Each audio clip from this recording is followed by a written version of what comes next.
لا إله إلا الله.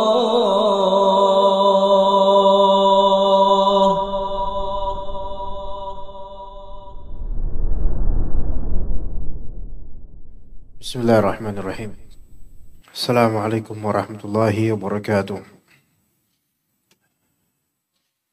Innal hamdalillah nahmaduhu wa nasta'inuhu wa nastaghfiruh wa na'udzu billahi min shururi anfusina wa sayyiati a'malina. May yahdihillahu fala mudilla lahu wa may yudlil fala hadiya lahu.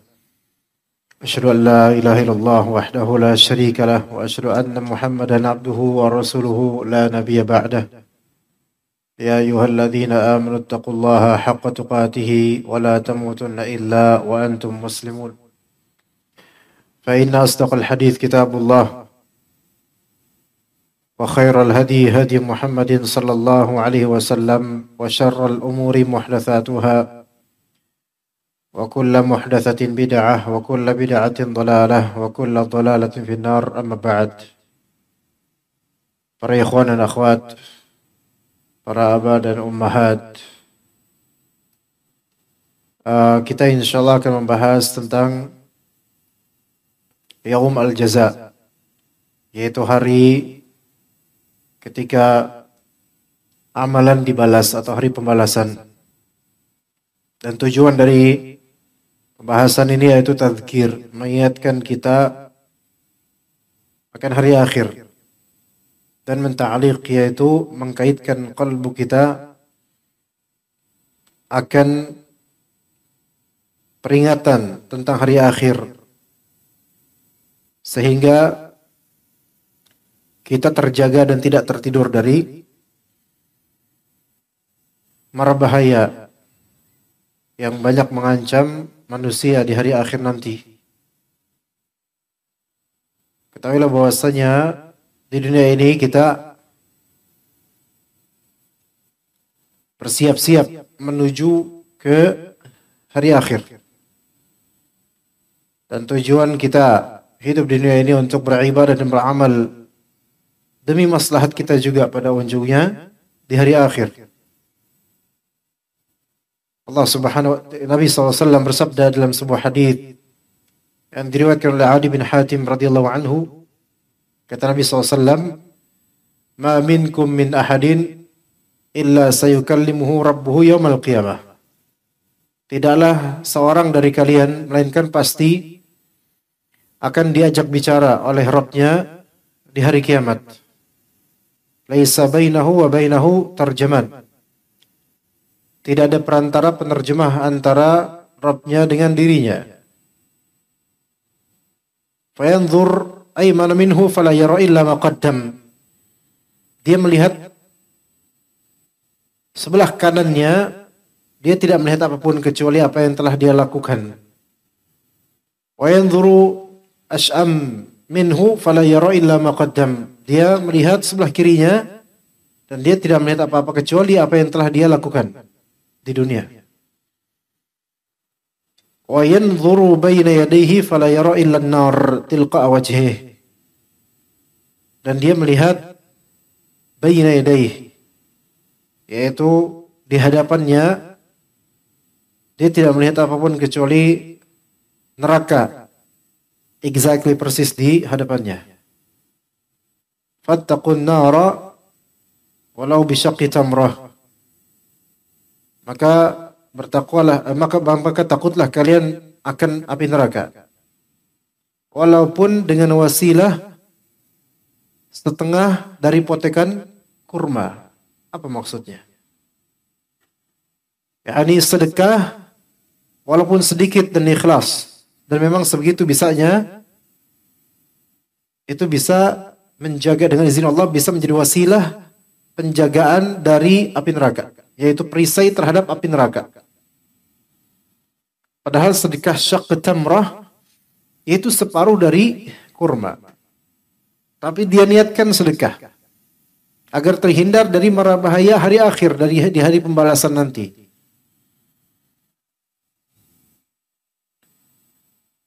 Oke, kalau misalnya antum ke bawah nanti ke lantai berapa beli sesuatu, misal beli sesuatu.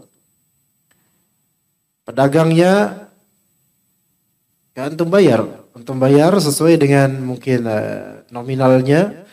Namun uang antum lebih dan kata pedagangnya, maaf ini nggak ada 1.000-an. Ya. Atau nggak ada receh, nggak ada 2.000-an, nggak ada 1.000-an. Gimana 1.000? Ya. Oke. Maka antum mungkin kelas nggak apa-apa. Mungkin 1.000 ini setara dengan separuh dari bagian kurma itu. Seandainya gitu. Kalau diniatkan untuk sedekah supaya terhindar dari api neraka, maka bisa dengan izin Allah. Padahal cuma segitu. Walaupun pedagang itu ternyata bohong. Tapi ketika niatan kita sahih, maka khalas Allah mencatat amal kita dan Allah mencatat kebohongan dia. Tapi di sebagian dari minimarket misal saja ini tidak menuduh sama sekali, tidak menuduh tertentu, tapi ada kemungkinan walaupun tidak mesti. Boleh nggak 300-nya atau 500-nya untuk donasi misalnya? Kembaliannya bisa nggak Pak untuk donasi gitu? Oles nggak apa-apa. Biasanya kalau laki-laki los aja udah nggak apa-apa. Dengan niatan apa coba? Sedekah. Maka walaupun satu kurma, bukan satu kurma, sepotek setengahnya kurma, antum sedekah dengan itu, maka itu bisa menjadi wasilah perisai terhadap api neraka. Ya. Kemudian ikhwah sekalian dan akhwat rahimani wa rahmakumullah. Kata Allah Azza wa Jalla di surat An-Najm ayat 31.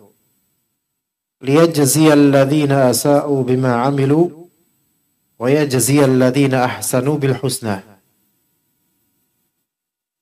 Kata Allah Azza wa Jalla nanti di hari akhir nanti agar terjadi apa? Jaza, yaitu balasan untuk orang-orang yang telah buruk amalannya di dunia. Pasti dibalas.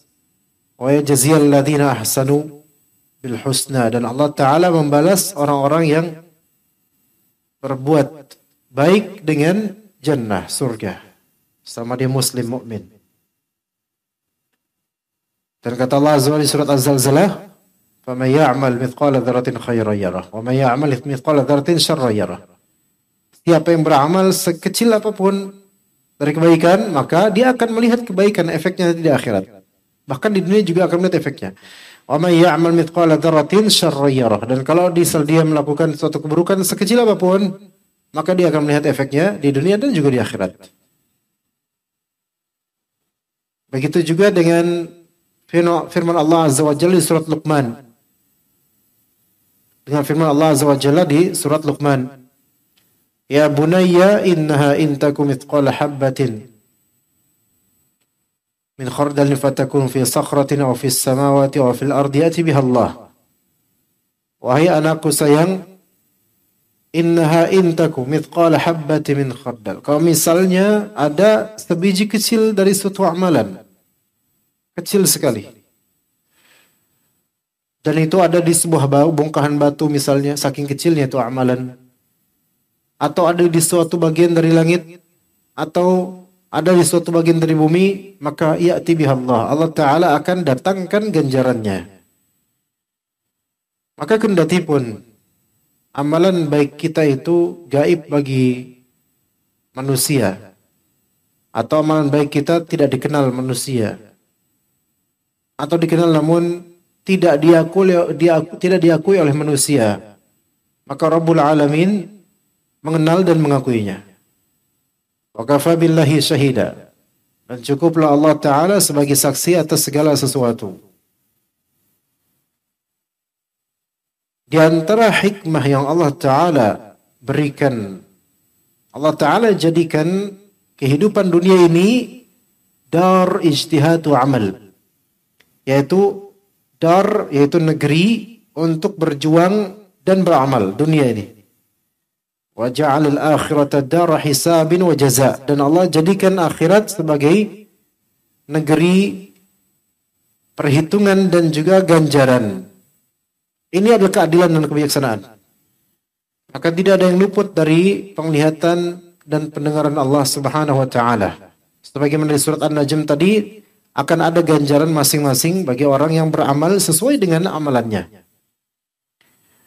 Maka Allah Subhanahu wa taala mengatakan di surat Al-Hijr 92 dan 93, "Fa wa rabbika lanas'alannahum ajma'in amma kanu ya'malun." Maka demi Rabbmu, kami pasti akan menanyakan seluruhnya apa yang telah mereka lakukan di dunia. Maka semua akan ditanya, terutama orang-orang yang berbuat buruk dan Allah tidak memaafkannya, maka akan ditanya oleh Allah Azza wa Jalla. Bahkan Rasul saja ditanya. Ya, di surat Al-A'raf ayat ke-6 Allah Ta'ala mengatakan, "Falanas'alanna alladhina ursila ilaihim walanas'alannal mursalin." Kami pasti akan bertanya pada kaum yang para rasul diutus pada mereka. Jadi kaumnya itu akan ditanya, yang kufur itu ditanya mereka semua. Walanas'alannal mursalin, dan kami pasti akan bertanya pada para rasul. Jadi para rasul itu juga akan ditanya oleh Allah Subhanahu wa taala di hari akhir nanti. Kalau para rasul saja ditanya, maka bagaimana dengan kita orang biasa? Kemudian Allah Subhanahu wa taala menjelaskan bahwasanya manusia itu umumnya lalai akan hari akhir. Manusia umumnya lalai akan hari akhir. Lalai akan ingatan bahwasanya semuanya akan diminta pertanggungjawaban. Semuanya akan ditanya. Kata Allah Subhanahu wa taala, "Iqtaraba lin-nasi hisabuhum wa hum fi ghaflatin mu'ridun." Di surat Al-Anbiya yang paling pertama. Iqtaraba lin-nasi hisabuhum. Makin dekat pula manusia itu pada hari perhitungan mereka. Makin dekat. Kita itu makin dekat pada hari perhitungan kita, makin dekat pada kematian kita. Dan makin dekatnya kita atau manusia pada hari perhitungan, wahum fi ghaflatin mu'ridun. Dalam keadaan manusia itu mu'ridun, yaitu berpaling dalam keadaan ghafil, yaitu belalai. Masalah hutang, kezaliman dan seterusnya. Tidak ada istighfar, tidak ada pengembalian hak, tidak ada pembayaran hutang dan seterusnya. Maka ini orang-orang lalai.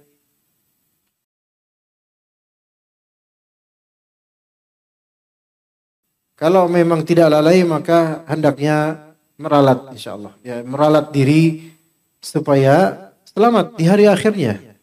Tidak lalai. Allah Subhanahu wa taala mencela golongan manusia yang seperti ini, sebagaimana kata Allah Subhanahu wa taala di surat Shad ayat 26, "Innal ladzina yadhilluna 'an sabilillah lahum 'adzabun syadidun bima nasu yaumal hisab." Sesungguhnya orang-orang yang menyimpang dari jalan Allah, maka mereka mendapatkan azab yang keras. Disebabkan apa? Bima nasu yaumal hisab. Disebabkan mereka itu lupa akan hari perhitungan amal. Yang mana itu akan ada ganjaran baik maupun buruk sesuai dengan amalannya pada waktunya. Jadi mereka itu akan dapat azab gara-gara lalai, lupa akan future mereka, masa depan mereka. Kita manusia ini kebanyakan lebih bercita-cita tentang masa depan duniawi. Nanti makan apa, jadi apa goal achievementnya nanti, objektifnya apa, dan kira-kira mau kerja di mana. Oke, fine. Itu sesuatu yang aslinya mubah dan boleh. Tapi ada yang lebih priority daripada itu, yaitu apa? Future kita di aftermath, di afterlife, yaitu setelah kehidupan dunia ini, yaitu alam barzakh dan hari akhir. Tidakkah kita memikirkan itu gitu? Bagi orang-orang yang lalai akannya dikhawatirkan azab itu sedang menantinya kalau dia tidak bertaubat dan kembali kepada Allah Ta'ala dan menatap bagaimana hari akhir. Dan Allah Subhanahu wa Ta'ala memuji orang-orang beriman di antara sebab keterpujiannya mereka dari Allah Azza wa Jalla, yaitu karena khawatir dan takut pada Allah Azza wa Jalla, serta khawatir akan buruknya perhitungan amal. Di surah Ar-Ra'd ayat ke-21. Allah Ta'ala berfirman, وَالَّذِينَ يَصِلُونَ مَا أَمَرَ اللَّهُ بِهِ أَيُّوصَلَ وَيَخْشَوْنَ رَبَّهُمْ وَيَخَافُونَ سُوءَ الْحِسَابِ. Di antara karakter orang beriman yang terpuji, yaitu alladzina yasiluna ma amarallahu bihi ayyusal. Itu orang-orang yang menyambung apa yang Allah perintahkan untuk disambung. Ini pertama. Ya, kita bahas sedikit. Masalah silat ma amarallahu bihi ayyusal, yaitu menyambung apa yang Allah perintahkan untuk menyambung seperti apa. Tentu yang paling terconnected di benak kita mungkin silaturahim. Dan itu sahih. Maka silaturahim itu wajib. Jika diputus, maka wajib untuk menyambungnya. Kemudian termasuk juga sambungan yang wajib untuk dilakukan, yaitu menafkahi anak dan istri. Menafkahi anak dan istri terutama sekali ditekankan bagi laki-laki yang merantau. Laki-laki yang merantau, maka wajib silaturahim terhadap istri dan juga anaknya, dan wajib pula dia silatun nafkah, menyambung nafkah. Juga termasuk menafkahi anak setelah terjadi perceraian sesuai dengan kebutuhan atau kemampuan suami. Maka ini sesuatu yang wajib. Dan betapa banyak pelanggaran di nomor 1, 2, ataupun 3. Baik masalah silaturahim atau masalah silatun nafkah, menyambung nafkah. Terutama yang nomor 3, setelah perceraian yang terjadi di mana-mana, maka anak kemudian tidak dinafkahi dengan baik oleh orang tuanya. Maksudnya orang tuanya itu bapaknya, bapak kandungnya. Padahal masih hidup dan mampu. Dikira bahwasannya setelah perceraian, maka semua itu tidak ada lagi. Nafkah itu tidak ada. Tetap nafkah wajib ada. Walaupun tidak tercantum di surat terbitan pengadilan, tetapi secara syar'i tetap wajib untuk menafkahi. Dan menafkahinya sesuai dengan kebutuhan anak. Tanpa glamoritas, tanpa luxury, tapi kebutuhan primernya anak. Wajib. Namun yang terjadi di cerita-cerita yang bergaung di masyarakat, banyak yang tidak khawatir bahwasanya anaknya akan menuntut di hari akhir karena tidak dinafkahi oleh bapaknya yang telah menceraikan atau digugat cerai istrinya. Maka hendaknya bertakwa kepada Allah Azza wa Jalla jika ada seorang dari kita yang Allah Ta'ala takdirkan dengan hikmahnya berpisah dari istri dan tertinggal anak, maka diwasiatkan dan disarankan hatta walaupun antum dizalimi, jangan menzalimi anak. Hatta walaupun antum tidak diberi hak oleh mantan keluarga istri atau istri untuk bercengkrama dengan putra atau putri antum, jangan zalimi putra atau putri antum dengan tidak menafkahi mereka. Nafkahi itu. Tetap antum jalani silat kewajiban ini, yaitu persambungan nafkah. Walaupun antum dizalimi. Biarkan dan nasihati mereka yang berbuat zalim, namun jangan antum balas dengan kezaliman, karena akan terlihat nanti pada waktunya jawaban dari Allah terhadap kebaikan dan jawaban atau balasan dari Allah terhadap keburukan. Nah, kemudian berikutnya walladzina yasiluna ma amara Allah bi ayyusal wa yakhshawna rabbahum. Yang kedua, takut pada Rabb mereka. Takut pada Rabb mereka. Maka Allah Ta'ala memuji orang-orang beriman karena takut mereka pada Allah Azza wa Jalla. Di ayat Ar-Ra'd ini. Dan rasa takut kepada Allah ini merupakan salah satu modal basic untuk membuat kita bisa khusyuk ketika salat. Yang sama-sama Allah puji di surat Al-Mu'minun awal-awal. Qad aflahal mu'minun alladzina hum fi salatihim khashi'un. Beruntunglah orang-orang beriman yang mana mereka khusyuk di salat mereka. Khusyuk bukan di penampilannya atau tampaknya doang, tetapi memang qalbunya khusyuk. Dari mana khusyuk itu bisa terwujud? Dari rasa takut pada Allah Ta'ala dan harapan terhadapnya. Wa yakhshawna rabbahum, mereka takut pada Allah, Rabb mereka. Wa yakhafuna su'al hisab, dan mereka takut akan buruknya al-hisab, akan buruknya perhitungan amal.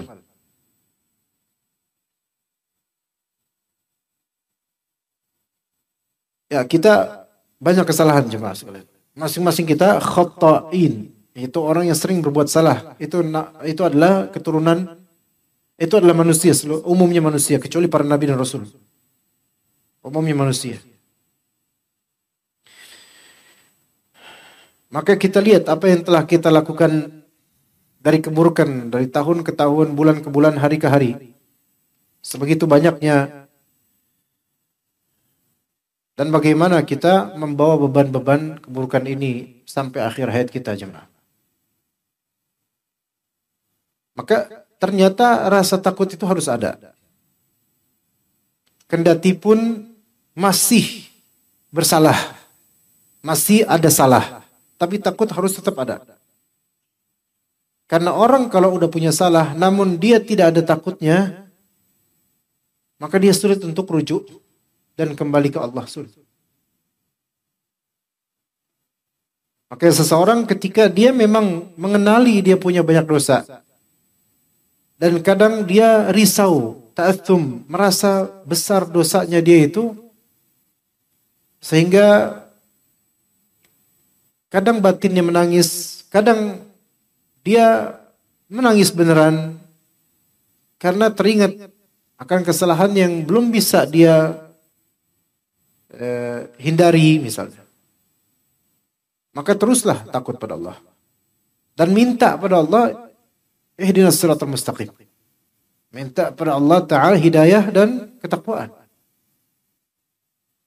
Maka semakin sering dia doa dan minta pada Allah, jika dia jujur, maka terkikis insyaAllah kekebalan dan kekerasan hati itu, sehingga dia akan kembali ke Allah Azza wa Jalla.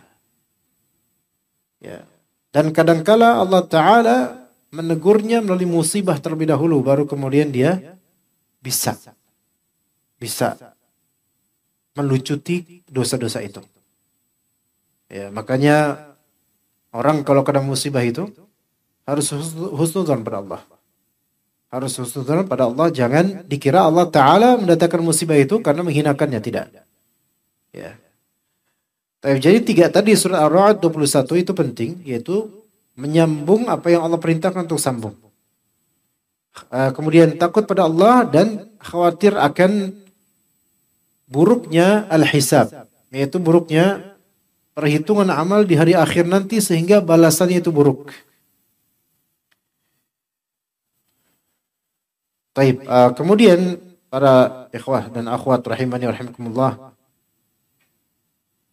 Allah Ta'ala berfirman di surat Al-Insyiqaq, bagi orang-orang beriman, fasawfa yuhasabu hisaban yasira, maka akan diperhitungkan amalnya dengan perhitungan yang mudah. Maka Nabi SAW di antara doanya adalah Allahumma hasibni hisaban yasira. Ya Allah, hitunglah amal saya dengan perhitungan yang dipermudah. Jangan perhitungan yang dipersulit. Ya. Taib. Kemudian subtema berikutnya insyaallah, pembahasan ma yuhasabu alaihi al-'abdu yaumal qiyamah wa yus'ala an. Apa saja sih yang akan ditanya di hari kiamat? apa saja sih yang akan dihisab di hari kiamat pada hamba ini? Maka ada beberapa poin. Yang pertama, istri dan anak. Itu akan ditanya. Maksudnya kita akan ditanya tentang istri dan anak. Ya. Kata Nabi SAW di hadits riwayat Ibnu Hibban, Innallaha sa'ilun kulla ra'in amma star'ah. Sesungguhnya Allah Ta'ala akan bertanya pada setiap dari pemimpin, setiap dari penggembleng, penggembala, tentang rakyatnya yang dia pimpin. Akan Allah tanya itu. Hafidha am dayya'a, dijaga atau disia-siakan itu istri dan anaknya itu. Apa maksudnya dijaga? Yaitu keagamaan dan akhlaknya. Ya. Ya, istri dan anaknya dan juga pemimpin rakyatnya, mereka ditanya. Semua pemimpin di sini baik presiden dan seluruh kabinet jajarannya sampai level yang diamanahkan sebagai camat lurah itu ditanya. Ya, akhir. Makanya suatu keajaiban jika hamba-hamba ini mengejar tampuk kepemimpinan, padahal pertanyaannya di akhirat bakal banyak. Suatu yang ajaib. Risikonya banyak. Tapi semoga Allah jaga kaum muslimin yang merupakan pemimpin-pemimpin kita. Itu yang ditanya. Benar-benar amanah atau disisiakan? Sampai kata Nabi SAW, hatta yus'al ar-rajulu an ahli baitih. Sampai seorang pria itu akan ditanya tentang ahli baitnya, yaitu tentang istri dan anaknya. Tentang istri dan anaknya ditanya. Kita ditanya. Istri yang masih bersama kita, yang ada sama kita. Adapun kalau misalnya ada mantan istri itu nggak ditanya lagi kita, udah bukan urusan. Anak kita juga akan ditanya. Kita juga akan ditanya tentang anak. Ya, anak yang ada di bawah atap rumah kita. Atau bagi yang bercerai, anak yang ada di asuhan mantan istri misalnya. Itu juga kita akan ditanya tentangnya. Apakah kita menjaga nafkah mereka? Apakah kita menjaga pendidikan dan keagamaan serta akhlak mereka? Atau kita sia-siakan? Itu akan ditanya. Maka sungguh keajaiban jika ada beberapa kelompok ilmu belum banyak tapi sudah dakwah jauh-jauh di kapal, di luar kota, di masjid-masjid. Sementara istri dan anaknya dibiarkan di rumah tanpa pengasuhan, tanpa nafkah dan tanpa pendidikan dari suaminya, dari bapaknya. Ini bertentangan dengan spirit hadits Nabi SAW. Gimana nanti pertanggungjawabannya? Kalau dikatakan saya tawakal sama Allah, Anda tidak sedang bertawakal, akhi. Anda sedang melanggar hadits Nabi SAW. Dan itu beberapa poin, bukan hanya ini, ada poin-poin lain. Gimana kalau misalnya kita punya istri di kampung, punya anak di kampung, kita tinggalkan demi mendakwahi orang-orang kota, kemudian di masjid-masjid kita dakwahi orang-orang. Kenapa Anda dakwahi orang-orang masjid sementara Anda tidak mendakwahi sama sekali istri dan anak Anda di rumah? Dakwah tidak, nafkah tidak, dengan alasan tawakal pada Allah. Iblis mana yang sedang membisiki Anda? Ya. Yang wajib ditinggalkan, yang tidak boleh dia lakukan, malah dia merasa itu kewajiban. Ini kebalik. Apa mayamshi mukibban ala wajhi ahda amma yamshi sawiyan ala siratim mustaqim? Apakah orang yang berjalan dengan wajah mukanya itu di bawah, dia jalan mukanya di bawah, itu apakah sama dengan orang yang jalannya itu normal di atas jalan lurus? Kebalik ini orang. Ya. Yang wajib ditinggalkan yaitu menafkahi anak istri dan mendidik anak istri ditinggalkan. Sementara yang tidak boleh dia lakukan yaitu berdakwah tanpa ilmu, nggak boleh. Itu malah justru merasa itu kewajiban dan merupakan syarat sah dalam golongannya. Terus ini nggak bisa ini.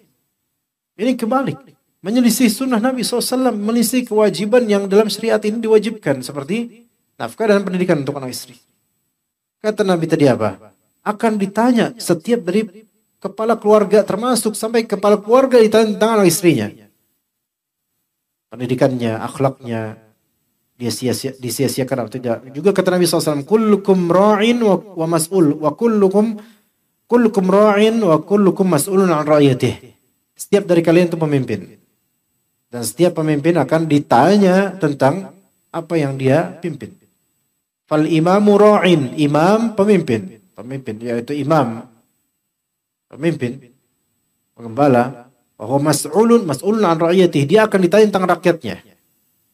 Warrajulu fi ahlihi ra'in wa huwa mas'ulun an ra'iyatih. Laki-laki, pria nih, yang udah menikah, itu dia pemimpin di keluarganya untuk anak istrinya, dan dia akan ditanya tentang rakyatnya. Dia akan ditanya tentang istrinya gimana di rumah, anaknya gimana, sholat gak itu mereka, jilbaban gak itu anak putrinya, tutup aurat tetangga, ditanya akhirin. Ditanya di hari akhir. Kalau ditanya di dunia mungkin enggak, tapi oleh Allah Ta'ala ditanya di hari akhir. Kemudian kalau perempuan gimana? Perempuan juga ditanya. Wal mar'atu fi baiti zawjiha ra'iyatun wa hiya mas'ulatun an ra'iyatiha. Perempuan di rumah suaminya, istri di rumah suaminya itu juga pembimbing, dan dia akan ditanya tentang rakyatnya perempuan ini, rakyatnya istri. Ya. Ditanya juga tentang pertanggungjawaban perempuan ini terhadap rumahnya, terhadap barang suaminya, ditanya. Maka hendaknya istri itu menjaga kehormatan suaminya, menjaga kepemilikan harta suaminya. Ya, nggak boleh mengeluarkan, meminjamkan atau memberi bahkan harta yang pure murni milik suami. Nggak boleh. Kecuali dengan izin dari suami, baik izin secara spesifik atau izin secara general. Kalau izin secara spesifik seperti barang-barang yang khas atau barang-barang yang memang harus izin dulu, nggak bisa nggak. Ya. Misal apa? Misal sepatunya suami, misal ini spesifik. Atau misal salah satu jaket suami misalnya. Ini barang khusus suami. Ada juga yang perizinannya itu secara general, seperti yaitu uang belanja dari suami. Maka ini secara urf, kalau istri mau sedekah dengan itu, dengan sedekah yang tidak mengurangi hak makan dan belanja, maka itu tidak perlu untuk apa? Untuk minta izin di setiap sedekahnya. Maka ini general, tidak ada masalah. Ya, atau benda-benda yang masih bersifat general walaupun suami yang beli, yang mana tidak perlu secara spesifik untuk minta izin sama suami walaupun pakai duit suami, seperti sapu lidi misalnya di depan rumah. Ya. Atau mungkin air.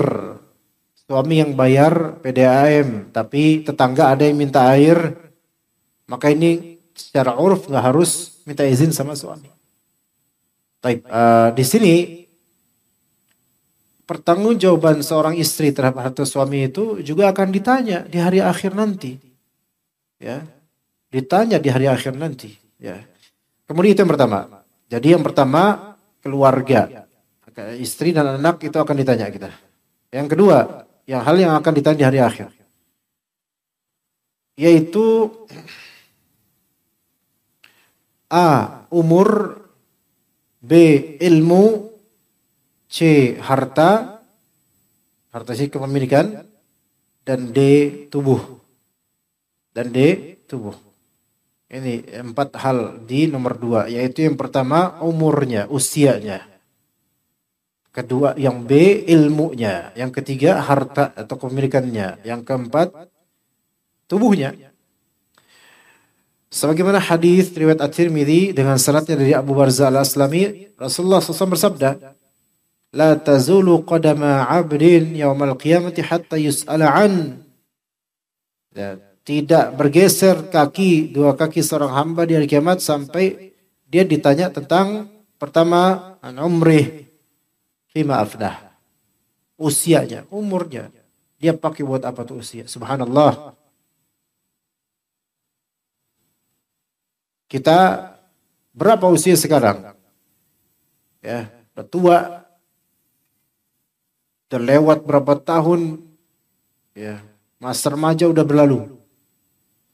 Maka hendaknya kita sekarang makin merapatkan diri menuju Allah Azza wa Jalla. Hal-hal yang telah berlalu dari kesia-siaan kikis, habisin dah. Selesai. Ya, karena akan ditanya kita umur kita. Kalau kita taubat, maka Allah ampuni dari yang telah berlalu dari penyanyian itu yang banyak sekali. Kemudian yang kedua, ilmu wa an ilmihi fima fa'al. Tentang ilmu ini ditanya, ilmu ini akan ditanya. Yang bisa kita amalkan enggak gitu loh. Nah, ini juga berat. Ini enggak kalah beratnya ini. Enggak kalah beratnya. Ilmu yang dimaksud adalah ilmu syar'i yang berdampak berefek pada amal, ada impact amalnya. Ya, ada impact amalnya. Jadi ilmu ini nikmat. Terutama ilmu syar'i. Ilmu syar'i itu nikmat. Bahkan ilmu pada umumnya bermanfaat itu nikmat. Kemudian yang ketiga, wa an malihi min aina iktasabahu wa fima anfaqah. Yang ketiga yang C yaitu tentang hartanya. Dan khusus harta ini. Pertanyaannya itu ada dua cabang. Ajib, pertanyaan ada dua cabang. Beda dengan umur, pertanyaan satu. Kalau ilmu, pertanyaan satu. Yaitu, antum amalin apa? Harta, di setiap harta, pertanyaannya dua. Yang pertama, min aina iktasabah. Ya, where did you get this? Gitu. Dari mana kamu dapat ini? Dari mana? How did you get this? Bagaimana kamu dapat ini? Dan yang kedua, wa fima anfaqah. How did you use this gitu. Antum gunakan itu buat apa? Subhanallah, ini berat ikhwan. Dapat dari mana, terus digunakan buat apa? Ini spesial. Ada dua questions, ada dua pertanyaan untuk harta, setiap harta kita.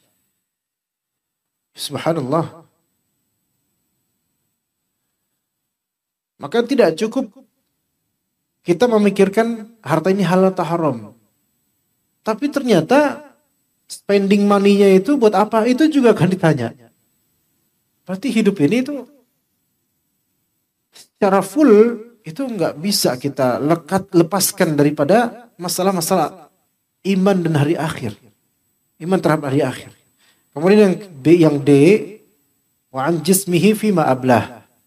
Anggota tubuhnya, fisiknya, jasmaninya, dia pakai buat apa tuh jasmani? Dirawat atau enggak, seberapa perawatannya, apakah dia merusaknya dan seterusnya. Ini juga bukan hal yang ringan. Jadi yang kedua ya, dari yang pertama kan yang ditanya tentang anak dan istri kita, bahwa kepala keluarga ya. Kemudian yang kedua yaitu ditanya ada 4 macam, yaitu apa? Umur ditanya. Kemudian ilmu kita akan ditanya, diamalkan enggak? Kemudian harta kita, ada 2 pertanyaan di setiap harta kita. Ya, ini apa? Dari mana dapat harta itu dan digunakan untuk apa? Dan yang keempat yaitu apa? Jasmaninya kita ini, tubuh kita jaga atau tidak. Taib. Kemudian yang ketiga, apa yang ditanya di hari akhir nanti? Seluruh kenikmatan. Subhanallah. Seluruh kenikmatan. Ini sebenarnya mencakup apa? Nomor 1 dan 2 itu mencakup nomor 3. Di nomor 3 udah mencakup. Karena punya istri nikmat, punya anak nikmat, punya usia nikmat, punya ilmu nikmat, punya harta nikmat, punya anggota tubuh yang normal, organ tubuh yang normal, nikmat semua. Maka dikompil di nomor 3 An-Ni'am dengan ayat Allah Ta'ala di surat At-Takatsur ayat 8, "Tsumma latus'alunna yawma idzin 'an na'im." Kemudian kalian pasti akan ditanya di hari nanti tentang segala kenikmatan. Segala kenikmatan. Dalam sebuah hadis yang diriwayatkan oleh Tirmidzi dengan sanadnya dari Abu Hurairah radhiyallahu anhu, Rasulullah SAW bersabda, Inna awwala ma yus'alu anhu yani al-'abd minan na'im an yuqal lah. Sesungguhnya nikmat yang paling pertama yang akan ditanya di hari kiamat nanti pada seorang hamba, yaitu akan dikatakan padanya, alam nasihha laka jismak wa narwika minal ma'il barid. Bukankah kami telah menyehatkan jasmanimu dan kami telah memberimu air minum dengan air yang dingin? Nikmat itu pun akan ditanya. Ternyata kita minum es teh manis misalnya, itu akan ditanya juga nikmat tersebut. Ya.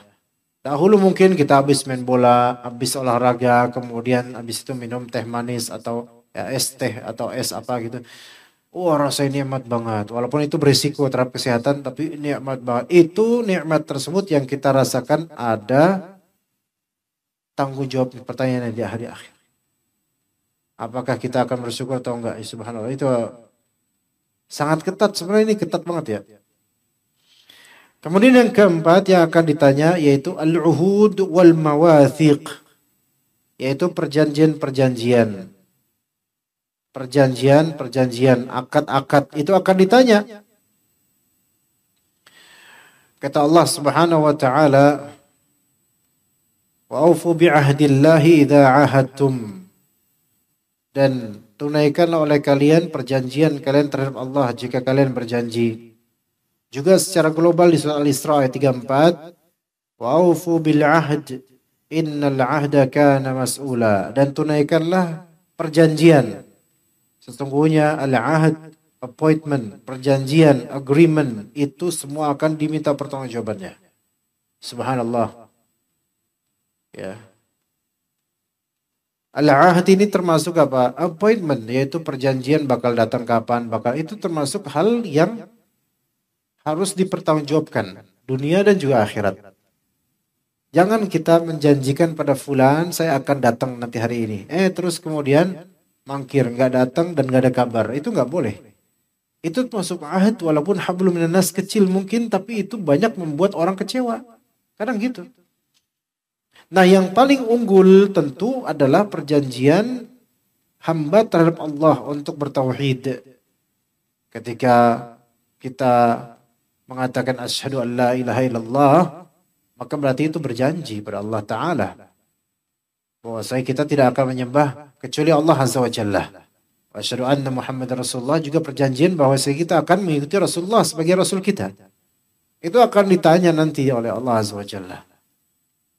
Maka segala al-ahd dan mitsaq, perjanjian dan agreement, itu juga akan ditanya. Muskilah yang sekarang adalah, masalah sekarang adalah bagaimana uruf dan kearifan zaman sekarang ketika kita install aplikasi misalnya, atau software di komputer atau di laptop atau di handphone. Ya, kadang ya kita nggak membaca terms of agreement, kita udah klik gitu aja. Maka ini wallahu alam ini merupakan hal yang dimaklumi mudah-mudahan. Artinya antum ketika menginstal suatu aplikasi dari Google Play Store misalnya, kemudian antum install, antum open, dan di situ kemudian kan ada keterangan-keterangan, antum masuk melalui email antum atau gimana, atau melalui Facebook atau apa, antum masuk, dan kemudian nanti akan ada ketentuan, ya, dan ada centang nanti I agree with the terms atau gimana gitu. Antum apakah baca seluruhnya completely?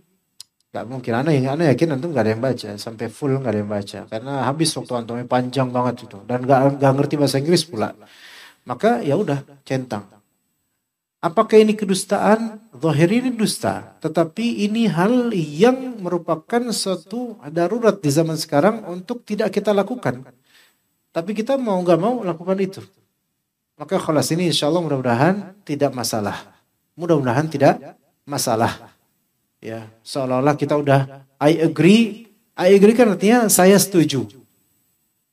Nah, namanya setuju itu kan antum gak harus tahu semua konten daripada tulisan itu. Tetapi ketika antum melanggar, antum dituntut, maka antum harus ya antum harus bertanggung jawab karena apa? Antum telah mencentang itu. Iya.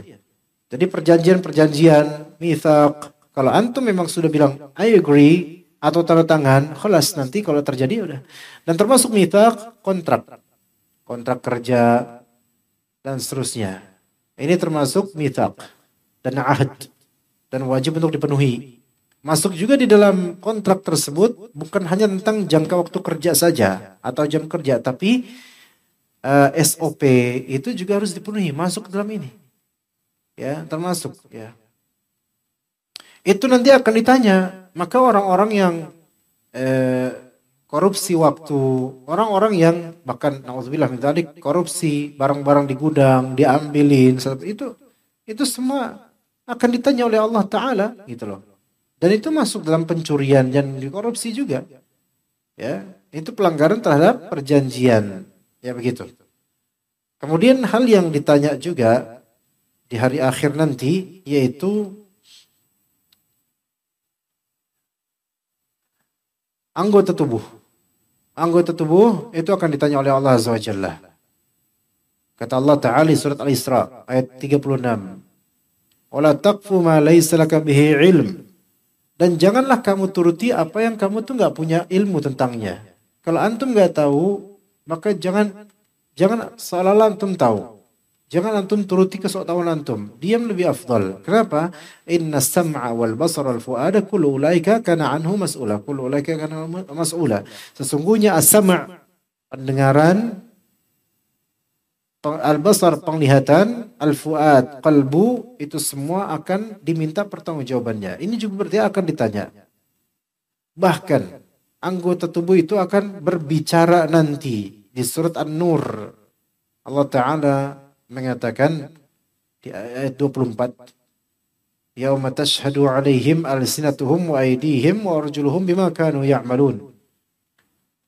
Pada hari nanti lidah mereka akan mempersaksikan, subhanallah.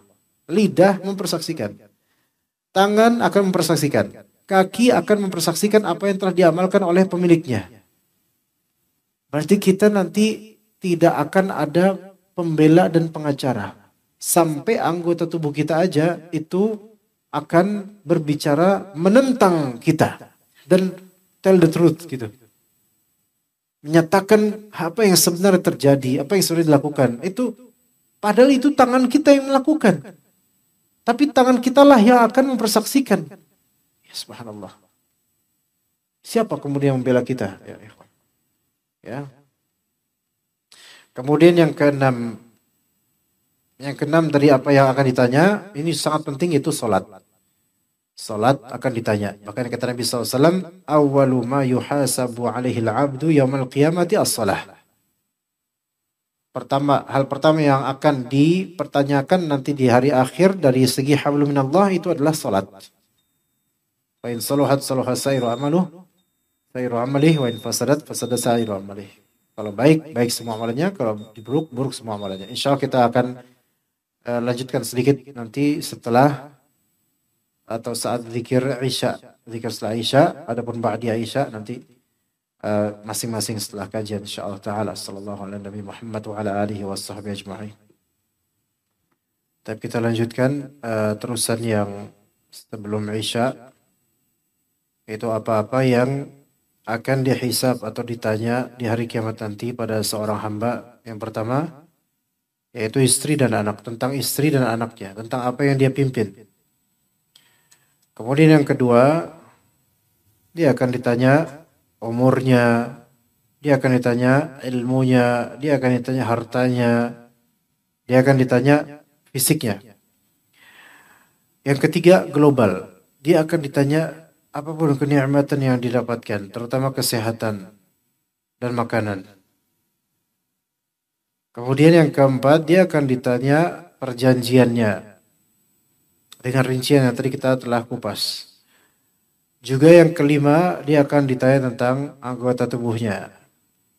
Bahkan anggota tubuhnya itu akan ditanya dan menjawab sesuai dengan apa yang terjadi di dunia padanya. Yang keenam, dan ini sangat penting, yaitu sholatnya ditanya. Sholatnya akan ditanya. Dan yang ketujuh, yaitu darah. Dia akan ditanya tentang darah. Maksudnya apa? Maksudnya kayak kata Nabi SAW, awalu ma yuqda bainan nasi yawmal qiyamati fid dima. Hal yang paling pertama dihakimi antar manusia di hari kiamat nanti, yaitu tentang hablum minan nas. Dihakimi perselisihan antar manusia itu di masalah darah. Di masalah darah. Padahal perseteruan antar manusia kan bukan hanya masalah darah. Bisa masalah harta, bisa masalah kata, dan lainnya, tetapi darah itu yang paling awal. Maksud darah di sini adalah pembunuhan. Maksud darah di sini adalah pembunuhan. Atau bisa juga maksudnya menyakiti secara fisik. Menyakiti secara fisik. Namun lebih dominan masalah pembunuhan. Karena ini termasuk dosa yang sangat-sangat besar. Ya. Jadi darah, yaitu pembunuhan dan menyakiti secara fisik, ini akan ditanya di hari akhir nanti. Dan berkaitan dengan itu, walaupun lebih ringan daripada masalah darah, yaitu berkaitan dengan hutang dan juga kezaliman lainnya. Kata Nabi SAW, man kanat lahu madlamatun li akhihi min irdihi aw syai' falyatahallalhu minhu yawma qabla an la yakuna dinar wal dirham. Siapa yang punya kezaliman terhadap saudaranya, baik dari sisi kehormatan maupun sesuatu, harta, atau maka carilah penghalalan di hari sekarang, sebelum terjadinya hari di mana dinar dan dirham itu tidak ada gunanya lagi. Atau tidak ada dinar, tidak ada dirham di hari kiamat. Ya. Ini tentang kehormatan dan tentang harta. Maka hati-hati orang-orang yang suka adu domba atau riba, rajin riba, atau membongkar aib orang lain dan semisalnya, maka ini berbahaya sekali untuk akhiratnya. Ya. Sehingga harus diminta kehalalan keridhoannya selagi masih hidup di dunia. Kalau di akhirat itu susah lagi urusannya. Taib, jadi itu 7 hal yang mana itu 7 poin ditanyanya hamba di hari akhir nanti. Taib. Terakhir kita akan bahas beberapa poin kaedah yang berkaitan dengan perhitungan amal dan balasan di hari akhir nanti.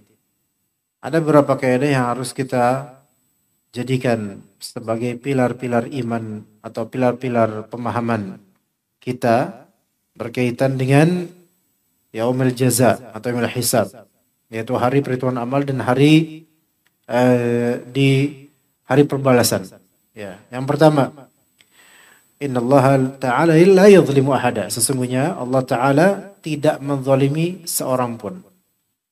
Allah tidak mungkin menzalimi siapapun.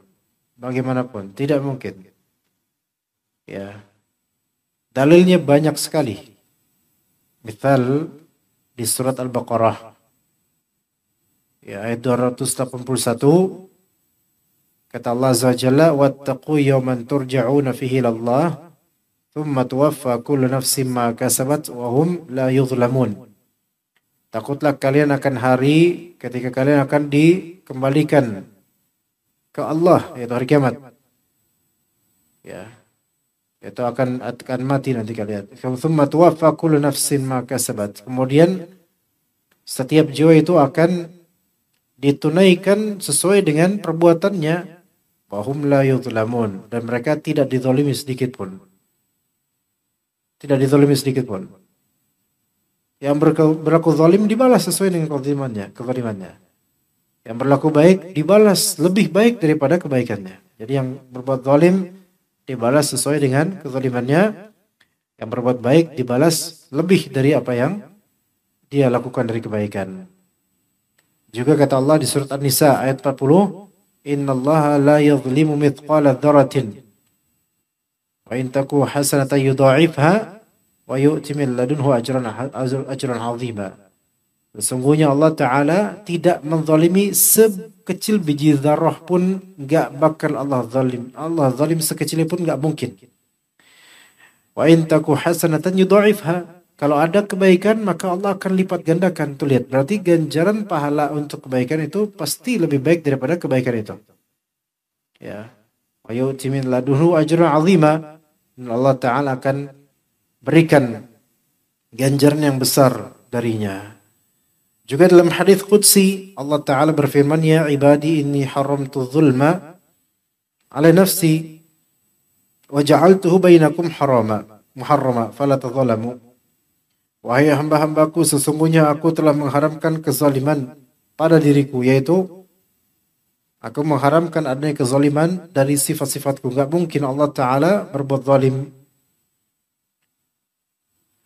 Dan aku jadikan kezaliman antara kalian itu haram, yaitu enggak boleh berbuat zalim. Ya, enggak boleh berbuat zalim. Jadi Allah Ta'ala tidak mungkin berbuat zalim. Dari kaidah ini, sesungguhnya Allah Ta'ala tidak menzalimi siapapun. Maka kita itu ketika dizalimi oleh orang lain, itu bukan berarti Allah sedang menzalimi kita, gitu loh. Ya. Kalau kita dizalimi orang lain, itu bukan pertanda Allah sedang menzalimi kita, bukan. Karena Allah tidak mungkin menzalimi kita, sedangkan manusia sangat mungkin. Ya. Maka kezaliman orang lain kepada kita itu merupakan takdir Allah, betul. Tapi juga ada sisi boleh jadi ujian atau pembalasan dari Allah terhadap apa yang telah kita lakukan di masa lampau dari kezaliman atau kesalahan.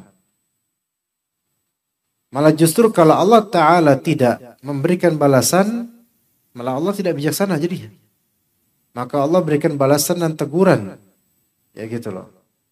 Begini, misal kita dulu ada kezaliman. Tanpa kita sadar itu zalim, tapi itu zalim memang. Waktu kita sekolah, kan pernah kita ngebully teman, atau ngezalimin teman, atau kita ngambil duit teman dan penghapus teman dan seterusnya, itu zalim. Maka ketika kita berumah tangga, kita punya tetangga yang ternyata kezalimin kita, ngambil ini, ngambil itu. Ya. Memang itu zalim, betul-betul. Tetangga kita berbuat zalim, betul. Tapi zalimnya tetangga kita bukan karena zalimnya Allah, justru karena adilnya Allah, impasnya dari Allah Azza wa Jalla. Yang kalau kita muhasabah dan introspeksi, ya ternyata ini adalah refleksi masa lalu kita. Kerap kali orang itu tidak mau introspeksi diri. Minimal muhasabah sendirilah gitu. Banyak orang nggak mau. Ya mungkin dia nggak perlu orang lain untuk interogasi dia dan mengajak dia muhasabah. Mungkin dia ide muhasabah bersimpu di hadapan Allah. Banyak yang nggak mau seperti itu. Yang ketika orang berbuat salah padanya, itu totally dia tuh nyalahin orang yang berbuat salah. Dan dia tidak melihat dan flashback apa yang telah dia lakukan di masa lampau.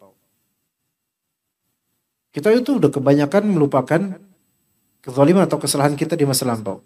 Karena manusia suka lupa. Bahkan apa yang kita lakukan dari kesalahan di hari ini aja kita mungkin lupa banyak. Apalagi yang 20 tahun lalu, 30 tahun lalu. Sampai seorang dari salaf ada yang terlilit hutang yang luar biasa. Maka dia kemudian berkata, ini akibat dosa yang telah aku lakukan sejak 40 tahun lalu. Dosa yang telah aku lakukan pada 40 tahun lalu. Dibalasnya sekarang. Saking introspeksi dirinya itu beliau itu. Ya subhanallah. Kerap kali kita ketika dizalimin oleh orang, kita dizalimin oleh orang, kita nggak bisa balas, kemudian kita katakan ke orang, kita katakan tentangnya, biar Allah saja yang membalas kezaliman orang itu. Kita dizalimin sama orang. Terus kita bilang, semoga Allah Ta'ala balas orang itu. Taib. Kenapa tidak kita katakan juga, boleh jadi kita dizalimin karena Allah sedang membalas kita. Faham tidak di sini maksudnya? Kadang kita itu dicurangin oleh orang, dizalimin oleh orang. Kemudian kita berharap Allah akan membalas orang itu. Tapi coba kita juga di sisi lain, kita harus melihat dan menyadari, lah kita juga sedang dalam tahap pembalasan oleh Allah terhadap apa yang telah kita lakukan yang kita tidak sadari atau lupa di zaman dulu. Mungkin ini sebagai apa? Bentuk ujian, penghapusan dosa supaya kita sabar. Ya. Jadi Allah tidak mungkin menzalim kita. Ya. Jadi sebelum kita boleh mengatakan kepada orang yang zalim semoga Allah balas dia. Itu boleh, hak kita boleh.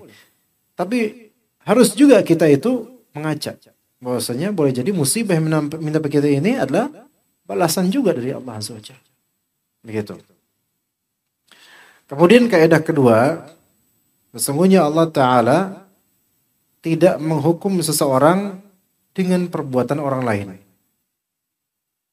Sesungguhnya Allah Ta'ala tidak menghukum seseorang dengan perbuatan orang lain.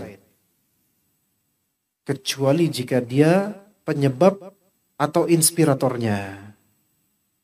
Ya. Allah Ta'ala tidak menghukum seseorang akibat perbuatan orang lain kecuali jika dia penyebab atau inspiratornya. Maka Allah hukum juga itu main masternya itu atau inspiratornya atau pengajarnya atau penyebabnya itu juga Allah hukum. Tapi pada asalnya seseorang hanya dibebani hukuman atau dosa yang dia lakukan saja, bukan orang lain lakukan. Pada asalnya begitu.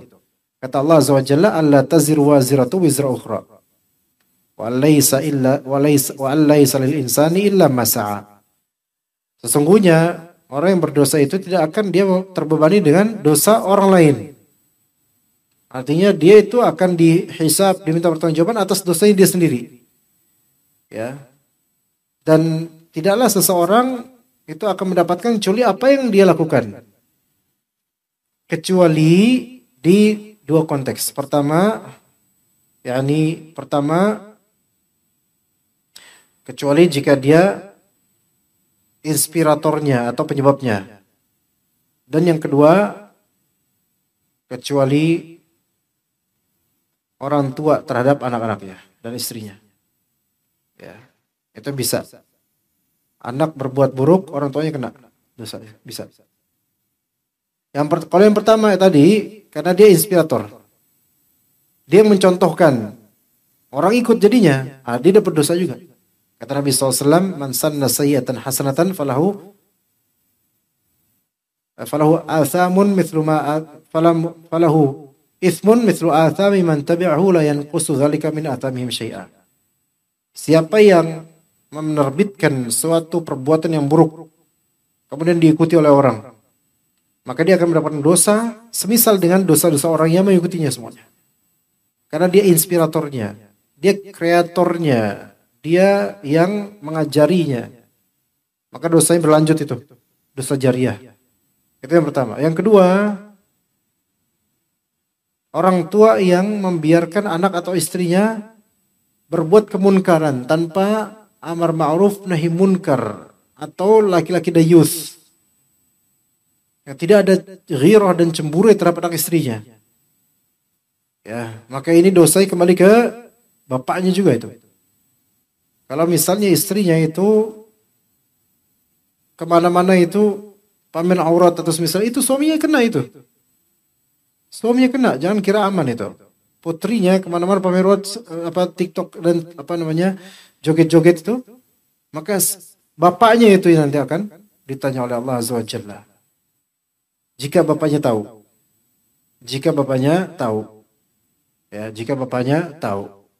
At least setidaknya bapaknya sudah sering menasihati dan terus menasihati istiqamah.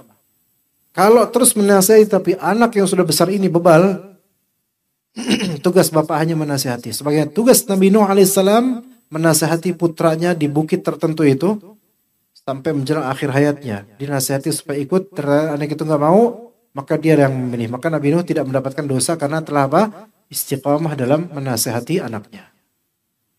Ya, maka jika di antara jemaah mungkin baru hijrah belakangan hari, qadarullah anak-anaknya qadarullah banyak yang susah untuk ke Islam, banyak yang berbuat munkar, nasihatin. Mereka nggak mau ikut, nasihatin aja nggak apa-apa. Frekuensi nasihatnya sesuaikan dengan kedewasaan mereka. Maka yang penting nasihatin.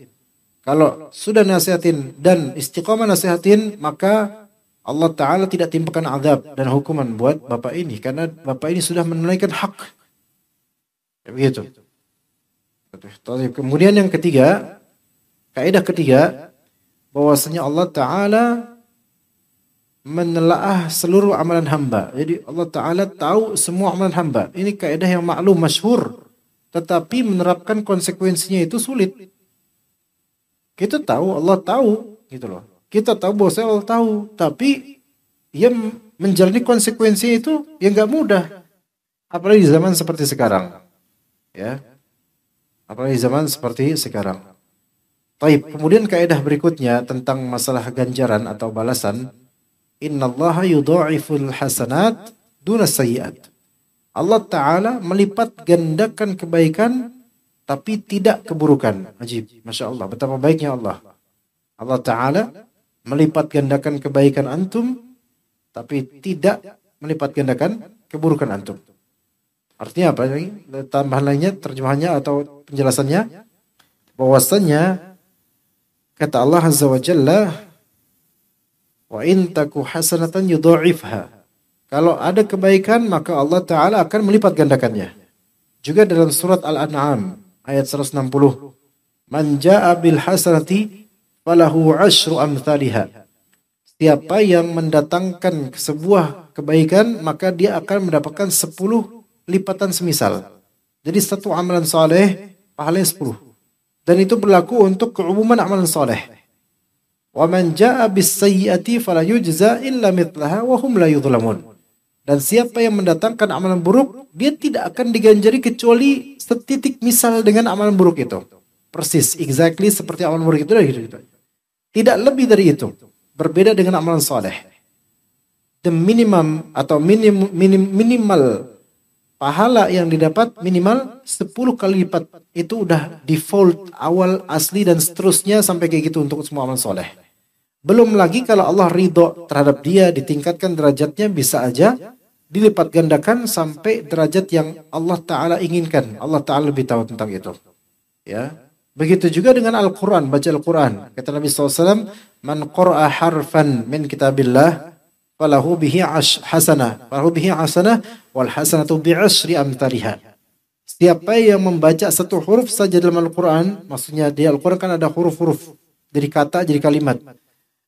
Setiap dari huruf Al-Quran itu bernilai satu pahala dilipatkan menjadi 10 pahala. Sekarang bagaimana dengan mengucapkan Alhamdulillahirabbil alamin? Ada berapa huruf dalam ayat itu? Maka segitu pahala defaultnya. Belum kalau Allah Ta'ala Maha Pemurah yang bisa jadi Allah lipat gandakan lagi lebih sesuai dengan kehendaknya. Jadi Allah Ta'ala sangat baik, merahmati. Ya. Untuk keburukan Allah limit ganjaran dosanya, tapi untuk kebaikan ada default 10 kali lipat dan bisa jadi unlimited, terutama tentang puasa dan kesabaran. Baik, kemudian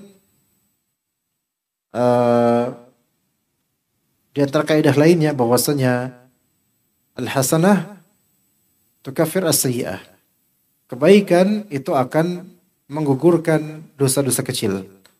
Amalan soleh antum, apapun itu menggugurkan dosa-dosa kecil. Kata Nabi SAW, wa atbi'is sayyi'atal hasanata tamhuha. Dan turutkanlah setelah melakukan perbuatan buruk, turutkan dengan perbuatan baik, maka itu akan menghapus perbuatan buruk. Tapi maksudnya di sini dosa-dosa kecil. Dosa-dosa kecil. Baik. Itu insya Allah yang bisa kita sampaikan dari kaidah-kaidah dan juga berfaedah. Semoga bermanfaat. Tapi sepertinya nggak ada pertanyaan ya kawan. Semua clear insya Allah ya. Mudah-mudahan antum pulang malam ini dalam keadaan membawa bingkisan ilmu yang bermanfaat, yang bisa antum renungi nanti sebelum tidur, bisa antum wartakan ke istri antum atau didiskusikan dengannya, yang mana kita nggak tahu ya kita akan berangkat kapan menuju Allah Subhanahu wa taala, maka persiapkanlah dengan banyak minta sama Allah, banyak berdoa, banyak beramal soleh, dan berharap pada Allah semoga amal-amal kita diterima oleh Allah Ta'ala, dan semoga Allah maafkan kesalahan-kesalahan dan dosa-dosa kita, dan semoga Allah Ta'ala balikan kita kepada track yang benar, jadi orang yang baik, menjadi orang yang saleh di mata Allah Azza wa Jalla. Maka siapa yang Allah Ta'ala solehkan dia, maka Allah Ta'ala jadikan manusia mencintainya karena Allah Subhanahu wa Ta'ala. Sallallahu ala nabiyina Muhammad wa ala alihi wa sahbihi ajma'in. Subhanakallahumma bihamdika asyhadu an la ilaha illa anta astaghfiruka wa atubu ilaik. Wassalamualaikum warahmatullahi wabarakatuh.